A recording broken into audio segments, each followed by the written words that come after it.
हम तो भगवान शिव को मानने वाले हैं, इसलिए जहर भी पीते हैं और फिर भी जीते हैं।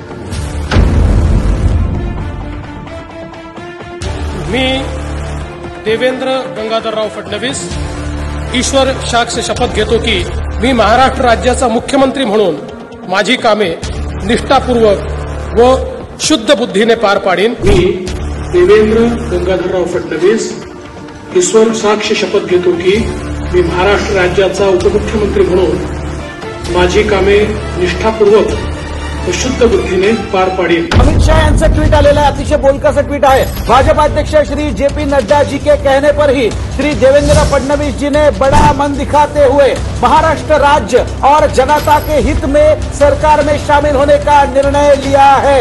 यह निर्णय महाराष्ट्र के प्रति उनकी सच्ची निष्ठा व सेवाभाव का परिचायक है। इसके लिए मैं उनको हृदय से बधाई देता हूं। सभागृहाला आणि महाराष्ट्राला मराठा समाजाच्या संदर्भात मी काय केलं नीट माहिती आहे। मराठा समाजाला मी आरक्षण दिलं, या सभागृहाने दिलं, मी मुख्यमंत्री होतो, ते हायकोर्टात टिकवलं, जोपर्यंत मुख्यमंत्री होतो सुप्रीम कोर्टात टिकवलं। त्या ठिकाणी सारखी संस्था सुरू करणं असेल, अण्णासाहेब पाटील आर्थिक विकास महामंडळाच्या माध्यमातून त्या ठिकाणी कर्ज देणं असेल, या सगळ्या योजना त्या काळामध्ये आपण सुरू केल्या।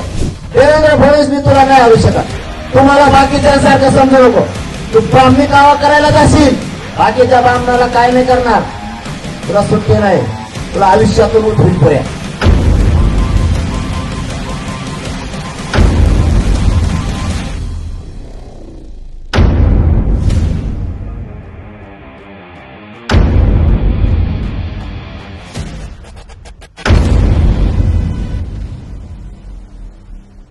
मुख्यमंत्री एकनाथराव शिंदेजींनी जर असं म्हटलं की मराठा आरक्षणाकरता कुठलाही निर्णय घ्यायचा मी प्रयत्न केला आणि तो प्रयत्न मी थांबवला तर त्या क्षणी माझ्या पदाचाही राजीनामा देईल आणि राजकारणात देखील निवृत्त होईल। हम तो भगवान शिव को मानने वाले हैं, इसलिए जहर भी पीते हैं और फिर भी जीते हैं।